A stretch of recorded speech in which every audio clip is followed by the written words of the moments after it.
I'm Aruni Kashyap, and this is Chigozie. Thank you for coming here. Hello, Boulder. Um, yes. It's my absolute delight to introduce Chigozie Obioma, whose work I read when I was in India. I recently moved back to the US to start working here, but I have been living in India for most of my life. And I read The Fisherman, and I absolutely loved it. So I grabbed this opportunity to be in conversation with him without a second thought. So I'm going to introduce him. Chigozie Obioma is the author of The Fisherman, which was finalist for the Man Booker Prize in 2015, and a winner of 4 other awards, including an AACP Image Award, the Financial Times Oppenheimer Prize for Fiction, and numerous other awards, and it was shortlisted for numerous other awards. The novel is also being translated in 26 languages. It is also adapted into a stage play, which is doing very well. Obioma was named one of Foreign Policy's 100 Influential People of 2015. He is a professor of English and creative writing at the University of Nebraska-Lincoln, and in Nigeria, where he runs various projects. His second novel, An Orchestra of Minorities, will be published in 2019. As I said, it's such a pleasure to be in conversation with Chigozie, whose second novel I have just started reading, and I'm going to ask him questions about it also. But you know, to conduct this talk, I had to do, as I was telling you, some online detective work. And when I was reading your website, I found that you're interested in various other projects that you're involved with in Nigeria. Would you like to talk a little bit about that? And maybe we can, after that, read a passage from the novel, and then I'll start asking you the more difficult questions. Well, Arun is a great guy. I've gotten to know him over breakfast today, and it's just a great pleasure to... We had coffee together. Yes. And then your baby cried. Yeah, to be in conversation with him. The Fisherman was born out of a lot of things. I think we'll come to that later, so let me not jump ahead of time. But one of the things I wanted to explore, one of the central questions was the question of sibling bond. So the idea of consanguinity, the blood relationship, and the sacredness of it.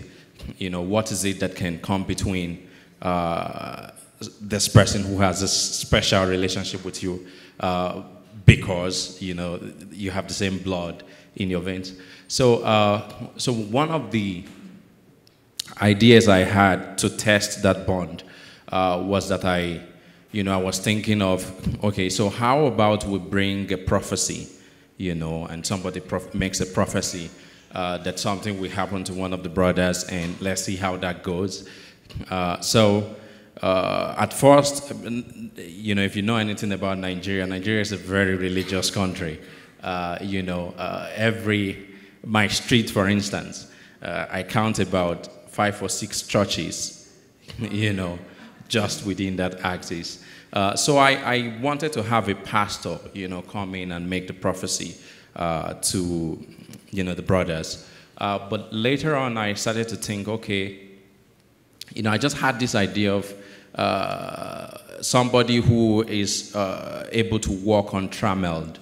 And while growing up, there's this phenomenon of people who are mentally challenged walking around the street, so they are left to their own devices. So I thought it would be a good thing to have that character, the character of Abulu, and then also use this as a means to try to get the government of Nigeria to do something about just leaving mentally ill people just walking about the street.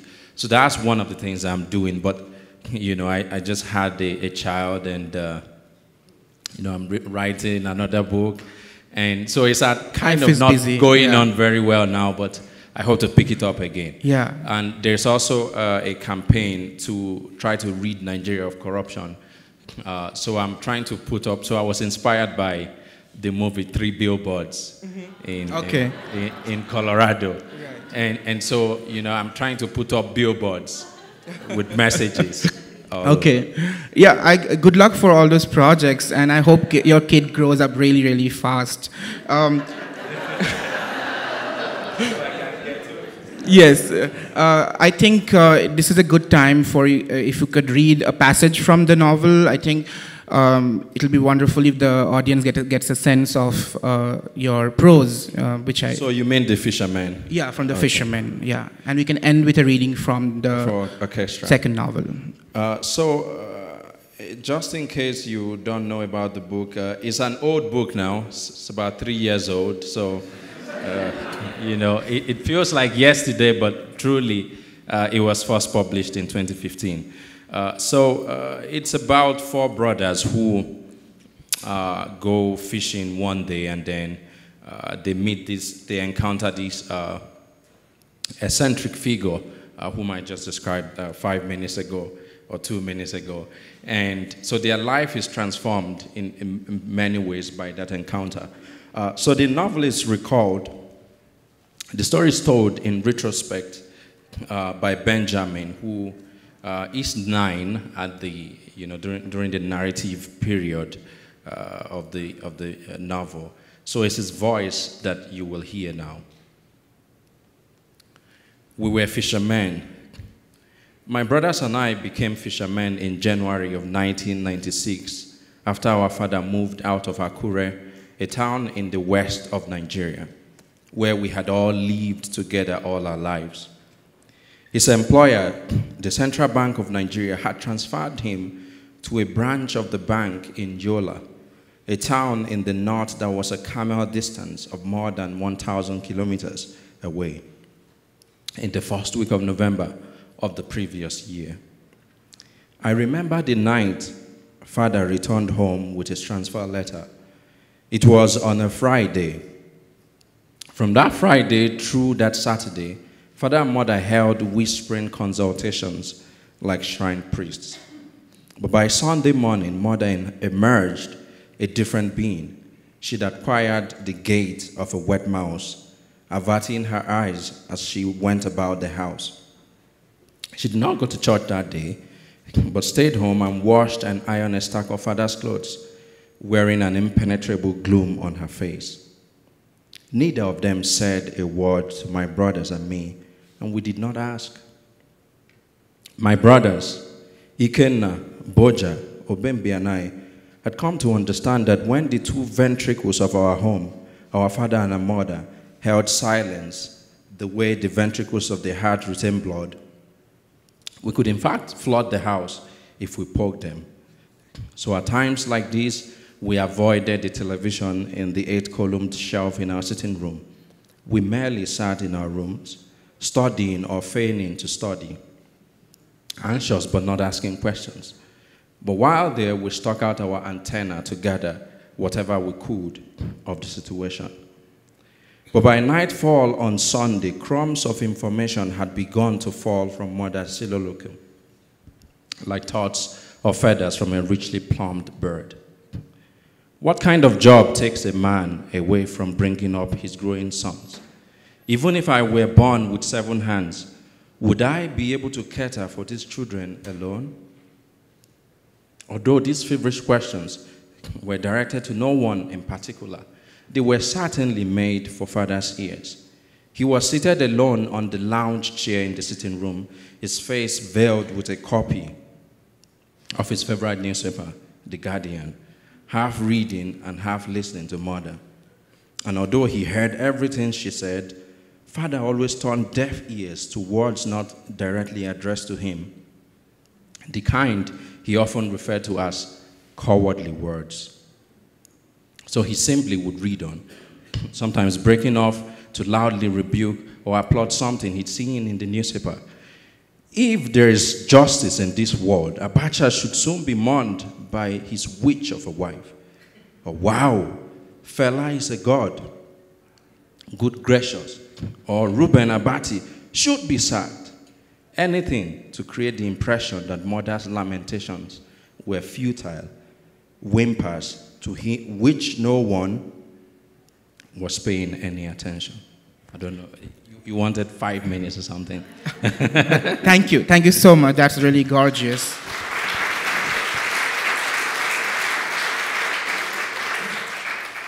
you used your family as an inspiration, and as well as Nigeria.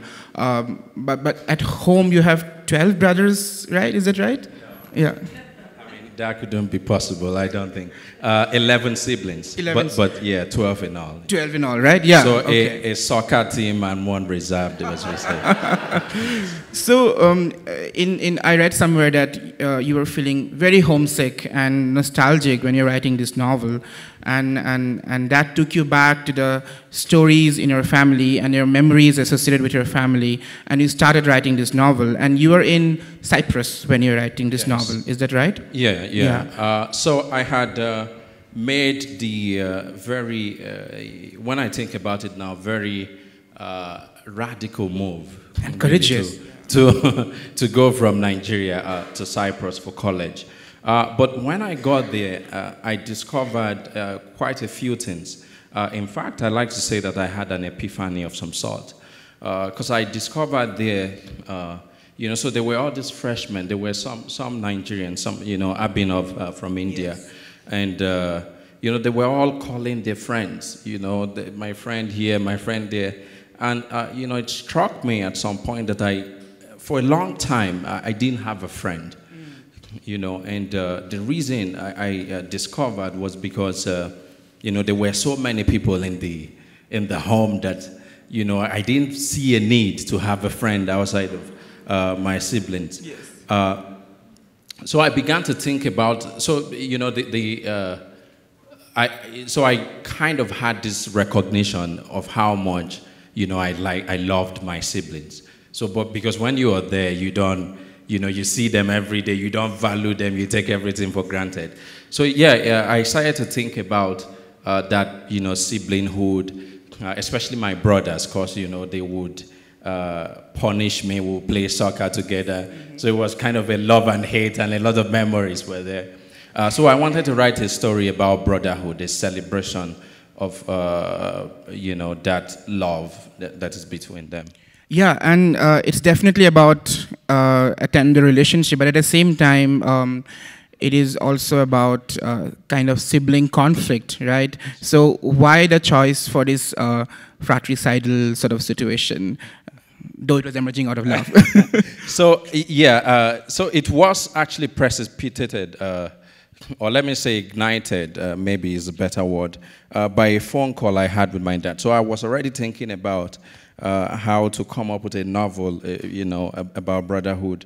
And so one day he called me, it was in 2009, and he was just gloating about my two oldest brothers, who when they were, children, used to fight a lot. They had a lot of, so nobody imagined that they would ever get along, but then they, at that time they were almost in their 30s, and they were like best of friends, So after that phone call was when the germ of the idea actually was sown.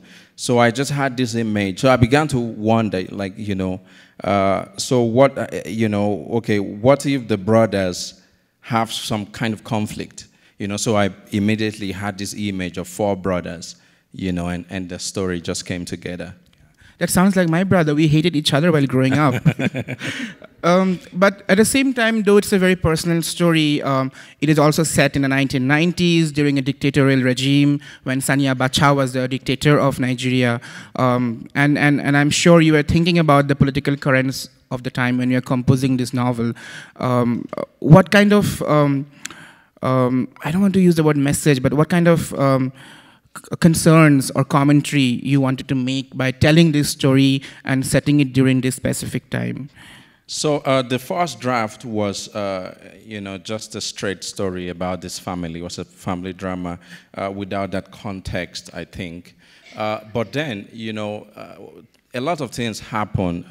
But I think for me, I just came to so I developed a kind of a philosophy of writing along the way.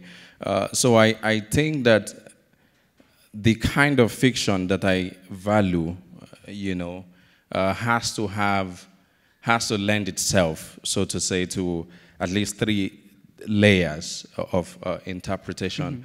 Mm-hmm. So I think that there should be a personal story. Some experimental writers dispense with with a storyline.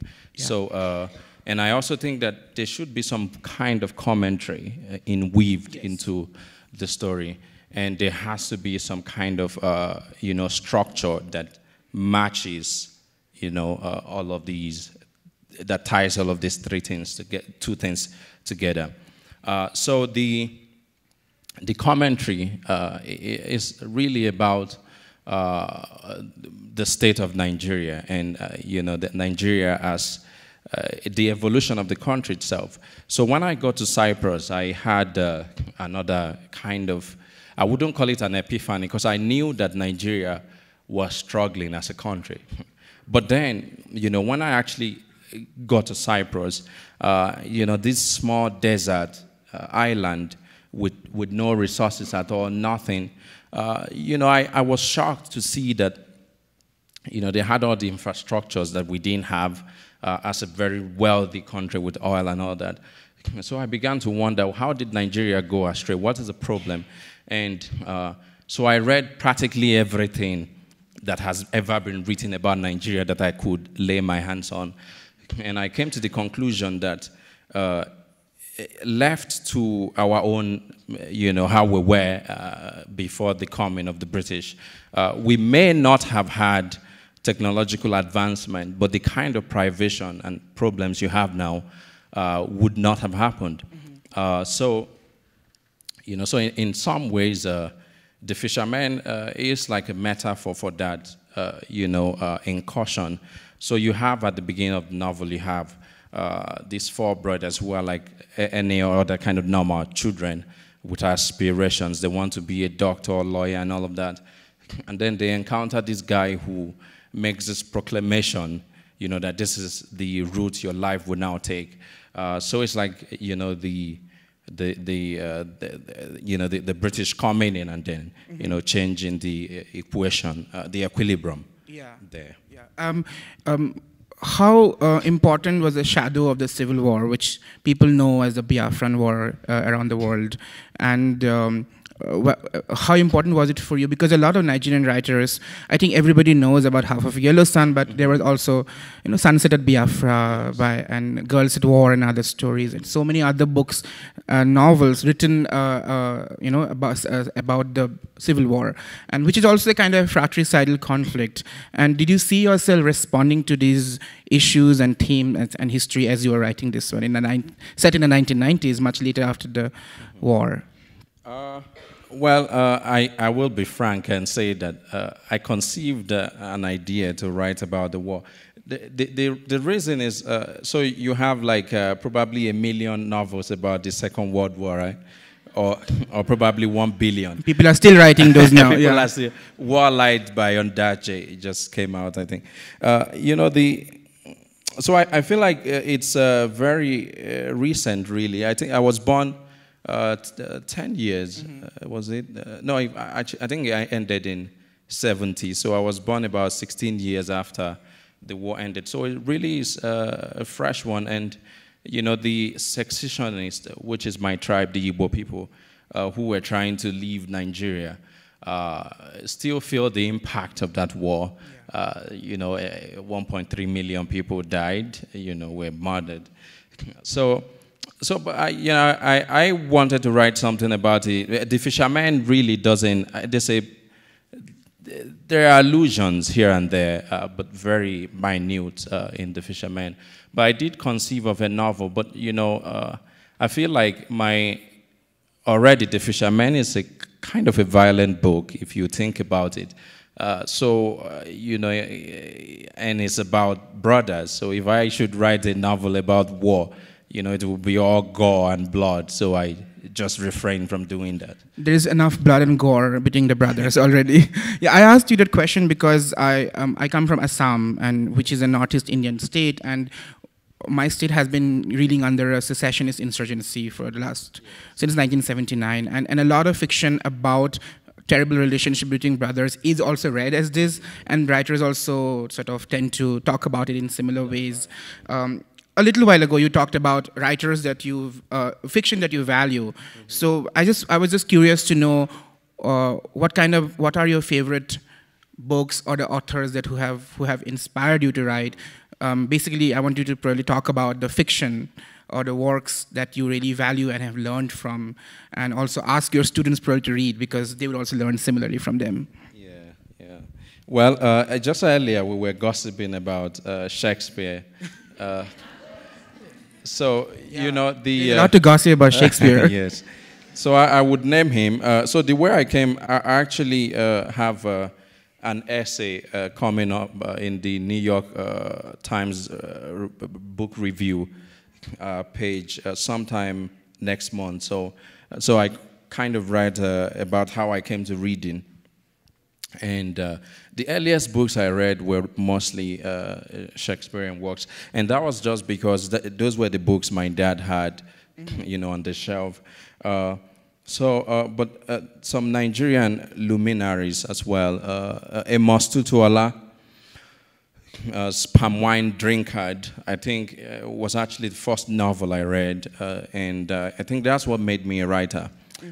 Is an esoteric, fantastical, but brilliant tale written in kind of mangled English. He wasn't very educated. I mean, in the Western sense. But you know, it's an absolutely brilliant book in my opinion. And of course, Achebe, Things Fall Apart, and Arrow of God, just because they chronicle the civilization of the Igbo people that I'm very much interested in.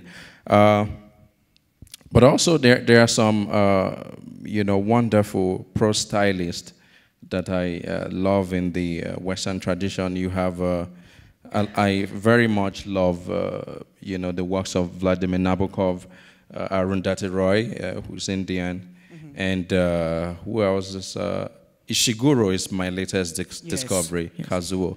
I read him last year, I guess, or 2 years ago, and I thought The Remains of the Day is astonishing, really. It's a brilliant book. Yeah, thank you for saying that. It's interesting because I think in many post-colonial nations, the story about getting into reading is so similar, because I started reading Shakespeare, but I read in the retellings of Charles and Mary Lamb, the Little Penguin book. And then I read a lot of the retellings in my first language, which is Assamese. They were retold by another author, and it was told in very colorful ways. And by the time I went to college and started reading Shakespeare, you know, to write answers and assignments and papers, I had already known all the Shakespeare plays and your stories. Yes. Yeah, so it's so similar in post-colonial nations. Let me go back to Cyprus. It seems that the experience in Cyprus has shaped you in so many different ways, if I may say that. You went to enroll in Cyprus International University, and you had a certain kind of experience that has stayed with you since then, and you have written about this in one of your essays in The Guardian called "The Ghost of My Student Years," yes, in northern Cyprus. And I will ask you about how you are going to use that in your second novel, but you continually seem to exhume that experience, and because probably it has left such a deep impact on you. And that essay is really riveting and heartbreaking at the same time. I mean, I think people here would love to know sort of the crux of that experience and how you're using that experience now. Yeah, good question, I think. So the new novel, actually, An Orchestra of Minorities, which I hope all of you here will pre-order. Absolutely. So it was loosely inspired by, or based, so to say, on the story that I told for The Guardian. So most of you know that Nigeria is infamous for sending what we call Yahoo emails. 419. Yes, you know, these scamming things. So, you know, there is almost like a culture, subculture, let me say, because they're extremely good people there, but there's a fraction of the society that has, especially the young men, that are, you know, really engaging in this thing. So they try to scam everyone, even Nigerians. And so countries like Cyprus is one of the ways in which they do that. So they deceive people that, it's America, it's like America or Britain. So people sell their lands and everything to go there, hoping that, they will emigrate to, hoping that they would, now be there and all that. But in fact, the Cyprus we're talking about is the Turkish side. So it's a country that is split in two. There's the European side, which is the Greek side, and the Turkish occupied, they say, side is almost a third world country. So when people come there, they are shocked. I mean, it has infrastructures and all that, but really it's under a UN embargo. So this guy, Jay, came there and, he had sold everything he had. And once he saw that, he'd been deceived, some people say it was suicide, but I don't think it was intentional. He drank and then went to the attic of a 3-story building and fell and died. So it was me thinking about his story and the question of destiny. So why did this guy meet this kind of fate? So some people go there and come out. They are deceived just as he was, but they survive. So an Orchestra of Minorities really probes that question. Right. And you're using a lot of Igbo philosophy and mythology in order to frame the narrative. Is that right? Yes. So the narrative device of the book is something that was very tasking for me, but which I was hell-bent on actually committing to paper. So the Igbo people have this idea of, the uniqueness of every individual. So we believe that every human being is so unique that you have a God inside of you.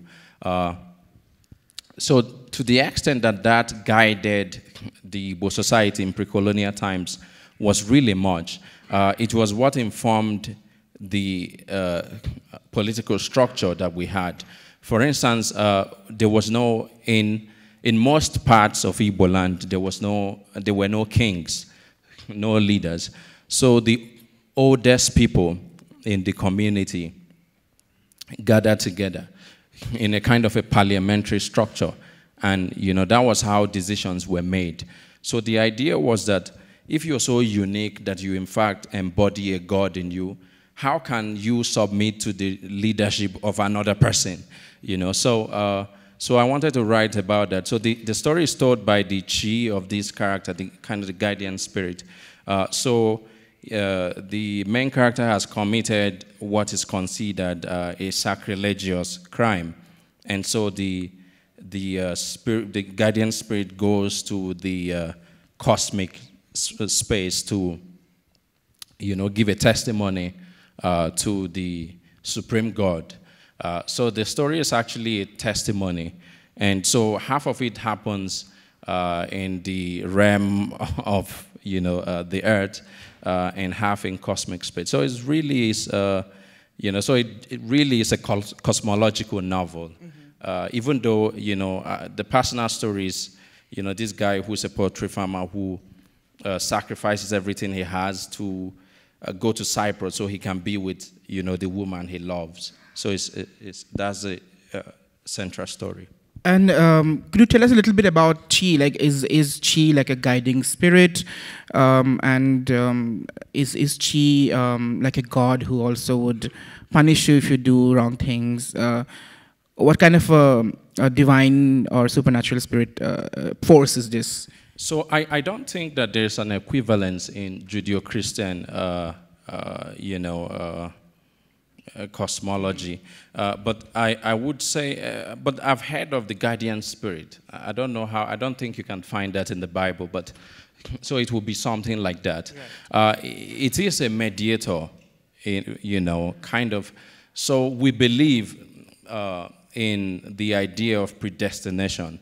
My mom, for instance, would argue that, before I was born, I was going to meet you.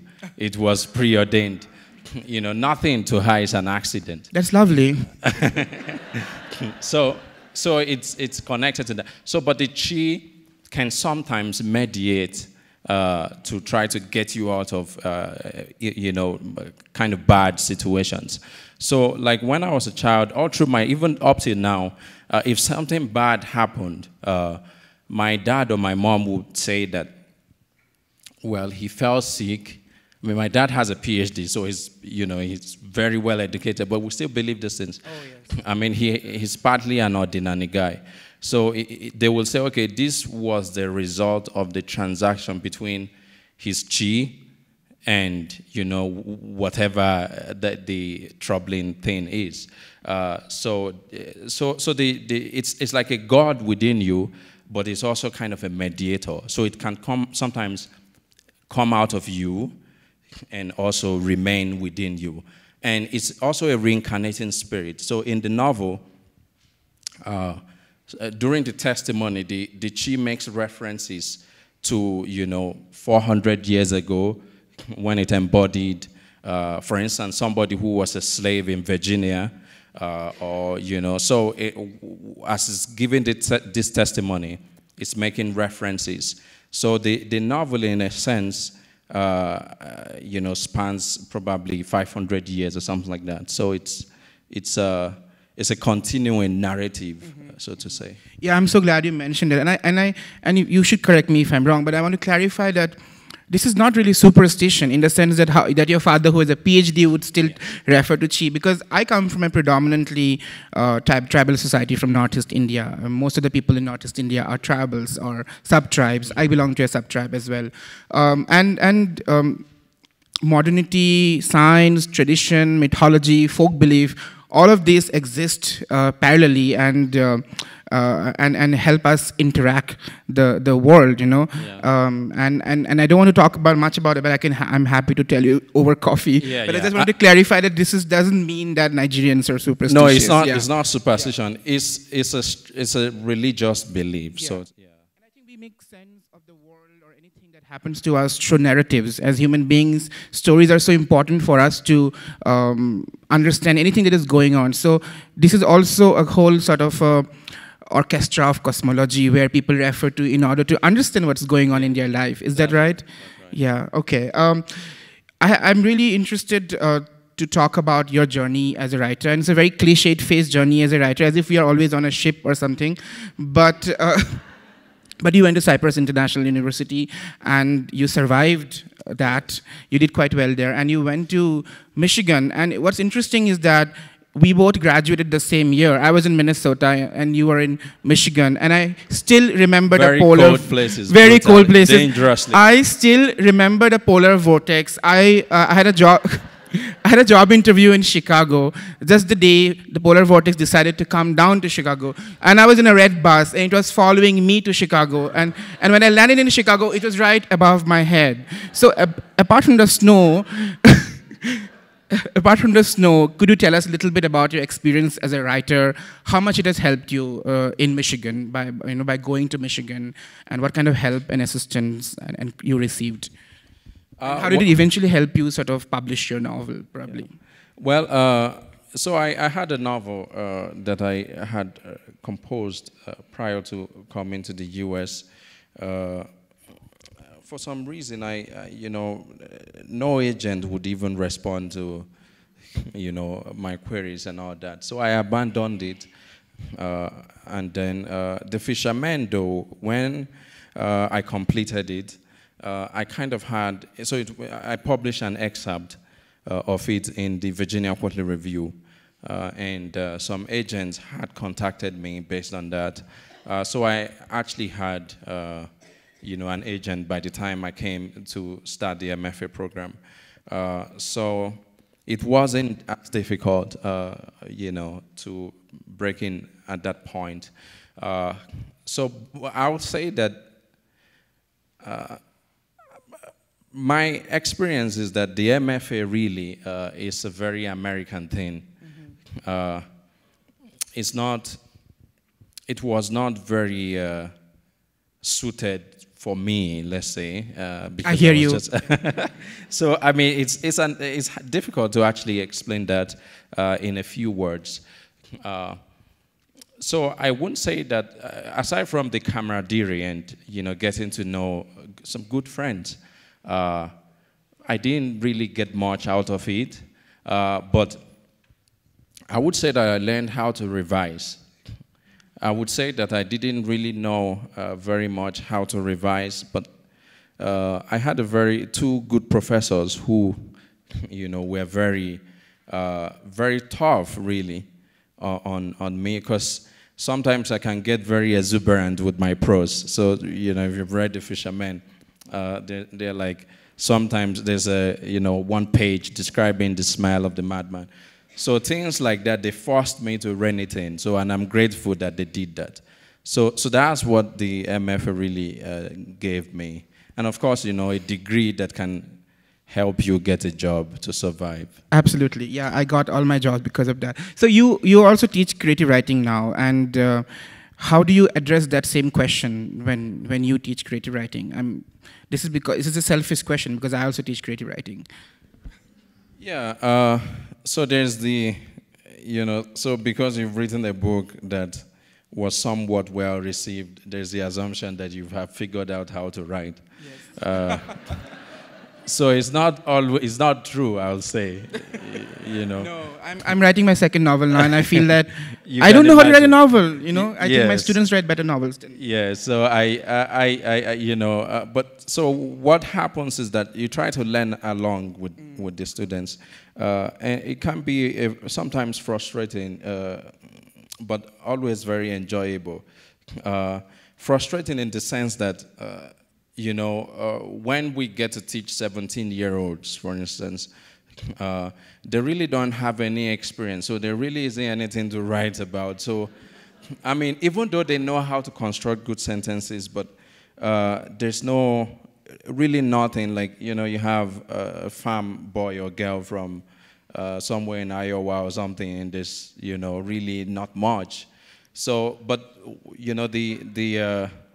the graduate class is always a very interesting workshops, I think. Yeah, I agree to that. And we should talk about it over another meal, but I want to open the house to question because I'm sure lots of people have questions. But before that, would you please read a passage from your new book so that everyone who is here goes out and pre-orders the book?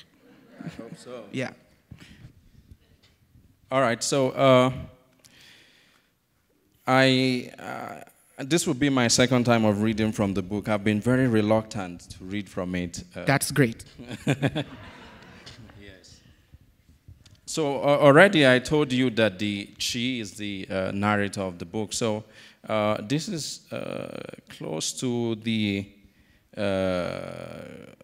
about 50 pages from the end, where he actually goes into what is called Alandichie. That is, so the Igbo believe that there's no difference, no partition between the realm of the supernatural and that of the living. So we believe that the dead come in and go as they wish. I mean, if you've read Things Fall Apart, you probably will get that sense too. So, but there's a place, a kind of an established space in the cosmos where the people who are dead reenact, how their lives were, the communities they had on Earth back there. So the Chi goes there to consult with the ancestors of the main character, Chinonso. I am the Chi of your descendant, Chinonso Solomon Olisa. I have been with him from the earliest emergence of his being, when Chukwu called me forth from Obunike cave, where guardian spirits were to be called into service, and told me to guide his foot in daylight and to shine the torch onto his path at night. On that day, I had just gone to Obunike from the mortuary in Isolo General Hospital in Lagos, a land far from Alibo, but a place where many of the children of the fathers now live. Ezike Nkionye, who now sits over at the gathering of the king of my host mother, had just died, and I had been his chitu. He was just 22. The day before, this bright student of the white man's education had cooked his meal after studying and gone to bed in his one room. I had stayed in him, watching as he slept, the way guardian spirits are called to do. And indeed, he was asleep. Then he woke suddenly, clutched his chest, and fell out of the bed and onto his neck so that it snapped. The agreement with Omo, the spirit of death, was swift because, like the rest of your children, because he, like the rest of your children, does not have an ikenga. In a moment after the fall, he was dead. Even though I had lived among mortal men many times before, I was shocked by this. So quickly had it happened, and with so much intensity that I was left without a word in my mouth. Death had come so swiftly with the violence of a young tiger. Only the previous day, he had been kissing a woman, but he was now gone. So strange was it that I did not go at once to report to Chukwu in Beigwe, as we guardian spirits are required to do. I did not immediately escort his spirit to Alandiche either. But at the time, I went with his body in the ambulance to the place where it will be kept at the mortuary. It was then that I became satisfied that he was really dead and brought his Onyuwa with me to here, to the compound of Ekemezie kindred of Amoji village. After I left here, I hastened to Obunike to rest and wash in its cataract in water so warm and ancient, it still carried the peculiar smell of the world at its creation. I was lying in the stream when I heard Oseburuwa's voice summoning me and asking me to ascend forthwith to Alandichie, as Ye Mbotu, the ancestor whose incarnate my host is, was ready to be reborn. As you know, a man and a woman can sleep together for eternity. If one of you here had not decided to return to the earth, conception is impossible. Thus, knowing that conception was about to happen, I swiftly heeded his call. Thank you. Thank you for reading that section.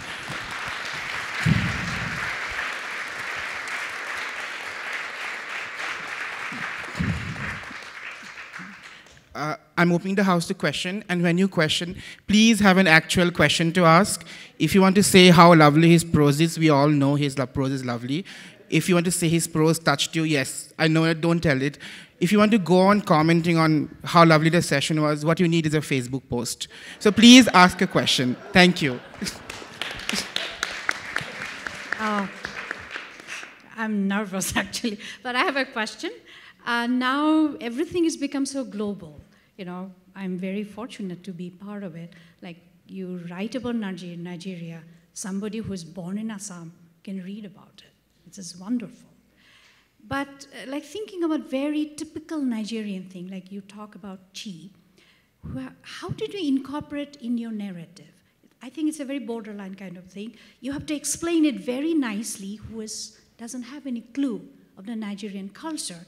And it also should not be very repetitive and so-called boring for the Nigerian reader. So how do you incorporate that in your narrative? That's a good question. Yeah. And I need a Facebook post to answer that, but I will, this is his interview. Yeah, that's a very technical question. As I said, this was a very tasking novel. So what the way I write is that, so I get, it could be while conversing with Aruni, and maybe the way he nods his head, you know, I just get an idea or something. And so I have this incubation period when I become very patient. I try not to write anything down, so I think about the story very much. It could take anything from 2 weeks to a year, even more. So until I feel like it is fully formed, then I put, I write down as probably in one sitting all of the story, and then the expansion is what makes it into a long-form fiction. So, but then I think of a structure, and when I conceived this novel, and I was thinking of destiny and the idea of the chi at the same time, I tried a lot of things. I didn't at first know how to incorporate that idea, as you said, given that not even, I'll say that probably 40% of Igbo people have deep knowledge about the chi. So we are mostly Christians,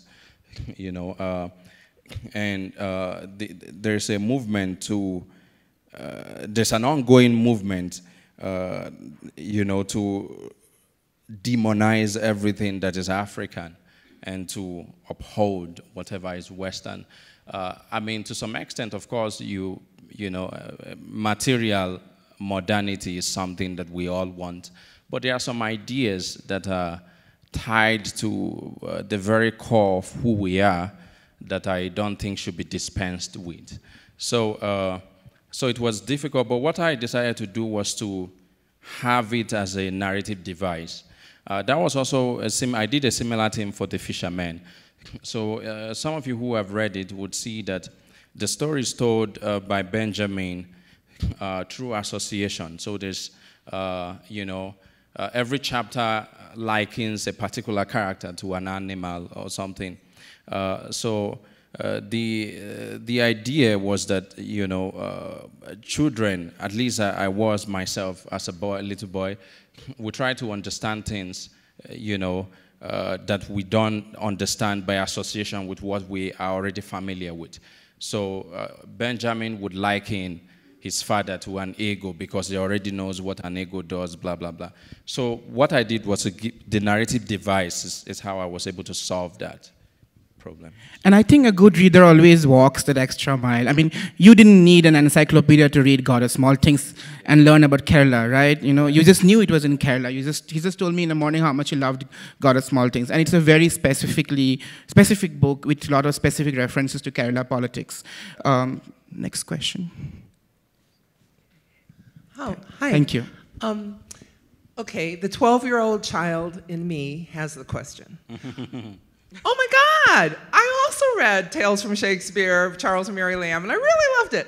And we should be friends. Totally. And so you grew up, though, reading actual Shakespeare. At what age? And did you understand it at that age? I don't know if I understood it, but I read a lot at that time, books that were higher than me. So it was a ravenous appetite that I developed. And I think I came to writing first out of, I would call it envy of some sort. I would sometimes read and cry and be like, how did these people do this? Oh, I can't wait till I can write a book of my own. So I remember reading the Odyssey. So in my primary school at the time, they had, no, I was in GS1 then, my secondary school, which is like junior high school, I'd say. They had just one copy, and it was a reference copy. So they won't let me borrow it. So I would come every 1 hour of the break and read it. It took me about 3 months to finish it, but I read it. It was one of the most wonderful experience. I would go back home and keep thinking about what I had read that day. I wouldn't wait to go back. So I don't know if I understood everything, but they unconsciously, some elements of narrative structure must have sunk in. You're so hardworking. I didn't read the original until I was in college. Yeah. Yeah. Good morning, Chigozie.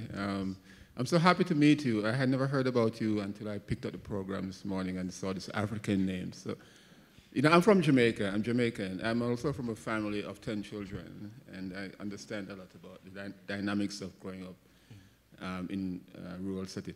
What I want to ask you about, you mentioned in your opening remarks, you mentioned that Nigeria is a religious country, and you talked about the Christianity, but Nigeria is also a Muslim country, you know, and that happened because of why you had this thing called Nigeria. It was a creation of British colonialism, mm-hmm.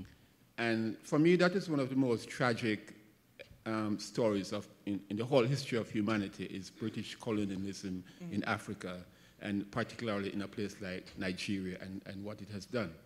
And in our situation, we are Jamaicans, we're African of African. Mm-hmm. A lot of us came from that part of the world that you're from. And you mentioned going to Cyprus and seeing how this little island with hardly any resources was so developed. And when you look back at Africa, and especially in Nigeria, and it had all these resources and it's so quote-unquote underdeveloped, There's this conversation too in Jamaica that in the 1960s we had a GDP higher than Singapore. Yes. And yet Singapore is what now we call first world, and Jamaica is still so-called third world. And if you I'm sorry, but what is your question? Do you think that there's any hope for us? Us people of African descent, us people who are Africans who have suffered for centuries under colonialism, and still, if you have a scale of humanity, we are somewhere down there. Do you think there's any hope for us to rise out of this grave of colonialism? Yes. Thank you. That's a great question.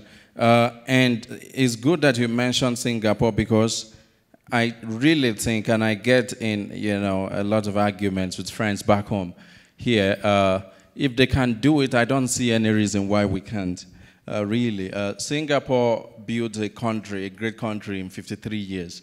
The problem with the contraptions in Africa, I short that to call them states, is...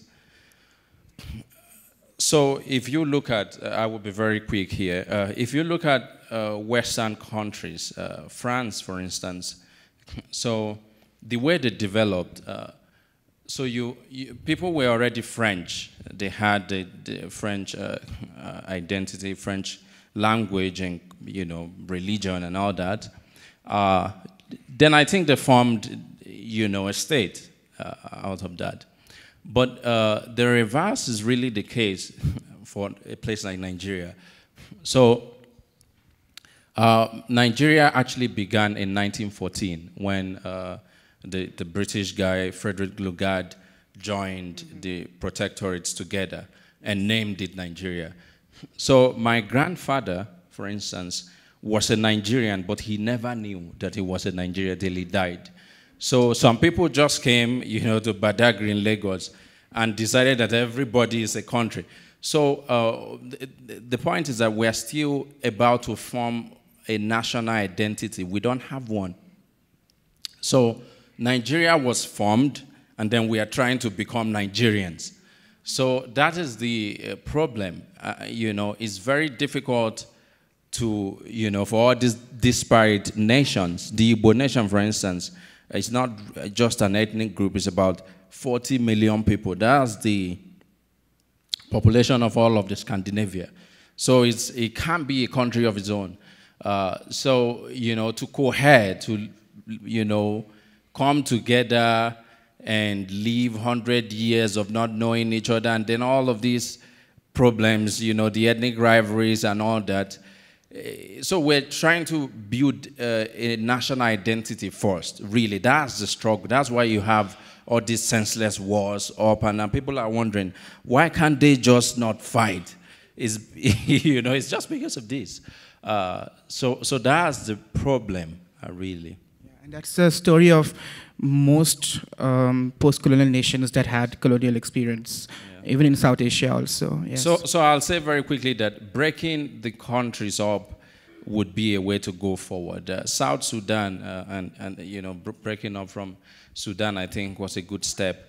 But in the case of Nigeria, there are a lot of vested interest. We tried in 1967, which resulted to the Biafran War. And let me say this very quickly. Mm-hmm. So Biafra lasted as a nation for 3 years.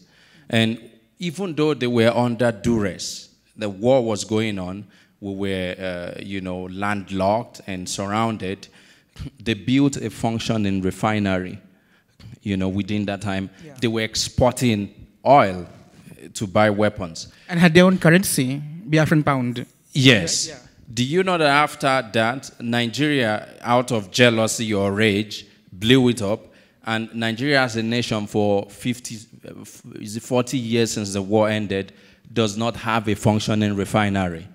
So the idea that, you know, they were one nation, they were going to, you know, bond together and, you know, all of that was very strong, you know, that they were able to achieve that. I was very struck by when you said, you picked up your new book and you said, I've been very hesitant to read from my new book. So I'm curious about what it is that you hope people will say and what is it you're afraid people will say when they read that book? Well, so it was finished, hands off. They wrested it off me, you know, in May, I think. But I don't know. It takes a long time to feel that confident, you know, to start showing it to the world. Of course, you have anxiety, but you know, I think that I don't know. So that's really the thing. But I read from it in Croatia some time ago, and you know, and it felt good. You know.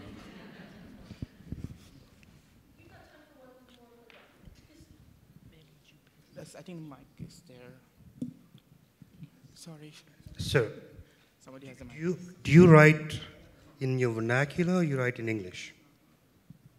I write in English. So English is the language of education in Nigeria. The English, British kind of English, but I would also call it a Nigerian English. Of course, we speak it with an accent, but it's not any different from, you know, the way people in Australia speak with an accent. So they are Englishes, so to say. So what happens in you know, if you're born in a post-colonial country like Nigeria, is that you acquire from birth more than one language at least, you know, and then you compartmentalize, you assign different functionalities to different languages. So English is the language, and in this New York Times book review, I also talked about that. Probably you should read it. So the way in which my parents would tell me stories in Igbo and English, they were kind of different in the way they resonated. So English is the language of composition, primary composition for me. Yeah, that's interesting because I read Thiongo's Decolonizing the Mind in undergraduate, and I was so terrified and guilty that I actually started writing in Assamese also. So, on that note, thank you so much for coming here. And thank you very much. I appreciate it. Thank you.